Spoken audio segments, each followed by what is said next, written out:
హరీష్ కవిత చెల్లని 2000 నోట్ల లాంటి వారని విమర్శించారు ఫిషరీస్ కార్పొరేషన్ చైర్మన్ మెట్టు సాయి.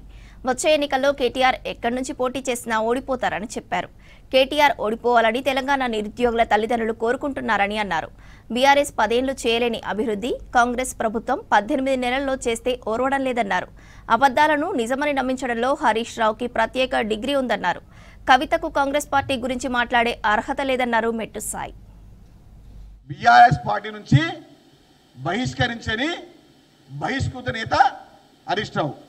కాబట్టి హరీష్ రావు గారి గురించి కానీ కవిత గారి గురించి కానీ మాట్లాడి సమయం వృధా చేసుకునే వ్యవస్థ కాంగ్రెస్ పార్టీ దగ్గర లేదు.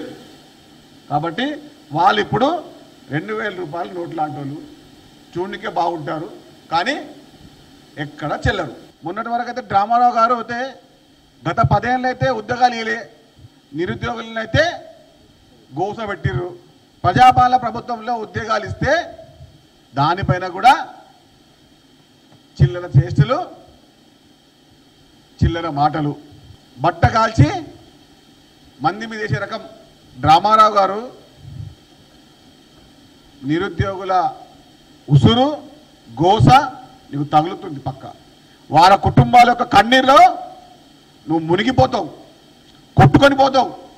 ఈ చిల్లర పలుకులు పలికే ముందు నీ భజన బృందానికి చెప్పండి. పొద్దున్న లేవగానే కాంగ్రెస్ పార్టీ పైన, ముఖ్యమంత్రి రేవంత్ రెడ్డి గారి పైన ఎప్పుడు ఏడ్చి తెలియని రోగం మీకు వచ్చేసింది. కేటీఆర్కి పడిన రోగానికి మందు లేనే లేదు. అహంకారపు డ్రామారావు గారు అలియాస్ కల్లకుంట్ల తారక రామారావు గారు అలియాస్ రకుల్ రావు గారు, మీరు తెలంగాణ రాష్ట్రం నుంచి ఎక్కడి నుంచి పోటీ చేసినా ఓడిపోవడం తథ్యం. 10 ఏళ్ళు నువ్వు చేయలేవు, 18 నెలల్లో కాంగ్రెస్ పార్టీ చేస్తే ఓరలేవు. ఇదే మాయారోగం. ఇది ఈ రోగానికి మందు లేదు.